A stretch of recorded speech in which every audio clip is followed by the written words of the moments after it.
আগামী বছরের মাধ্যমিকের প্রস্তুতি পর্যালোচনায় জেলা প্রশাসনের জরুরি বৈঠক অনুষ্ঠিত হলো। জেলা শাসক এস পন্নাভালাম জানান, 2রা থেকে 12ই ফেব্রুয়ারি পর্যন্ত পরীক্ষা চলবে আর সব কেন্দ্রেই থাকবে কড়া সিসিটিভি নজরদারিতে। সাব ডিভিশন ও কেন্দ্রীয় ইনচার্জের সঙ্গে আরো বৈঠক করার নির্দেশ দেওয়া হয়েছে। আগামী বছরের মাধ্যমিক পরীক্ষা সুষ্ঠুভাবে পরিচালনার উদ্দেশ্যে জেলা প্রশাসনে এক জরুরি বৈঠক অনুষ্ঠিত হয়।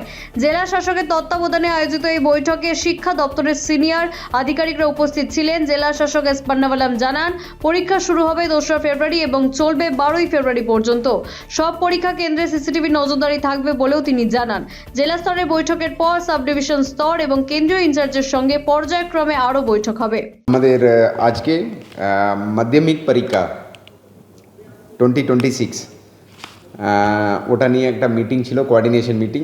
এটাতে আমাদের West Bengal board of secondary এডুকেশনের প্রেসিডেন্ট এসেছিলেন, ওনার সেক্রেটারি, তার ওখান থেকে প্রতিনিধিরা ছিলেন, আর আমরা সবাই ছিলাম ডিস্ট্রিক্টে।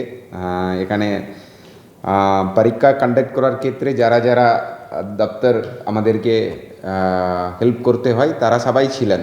ট্রেজারি অফিসাররা, ওসি এক্সাম, আরটিও, সিএমওএইচ আর ডিএরা, এরা সবাই ছিলেন। আজকে মূলত শিডিউল নিয়ে আলোচনা হলো। এটা 2 ফেব্রুয়ারি থেকে চালু হচ্ছে। 2 ফেব্রুয়ারি এই শিডিউলটা আপনারা নিয়ে নেবেন। 2 ফেব্রুয়ারি থেকে চালু হচ্ছে। আমাদের অপশনাল সাবজেক্ট আছে 12 ফেব্রুয়ারি অবধি চলবে এটা।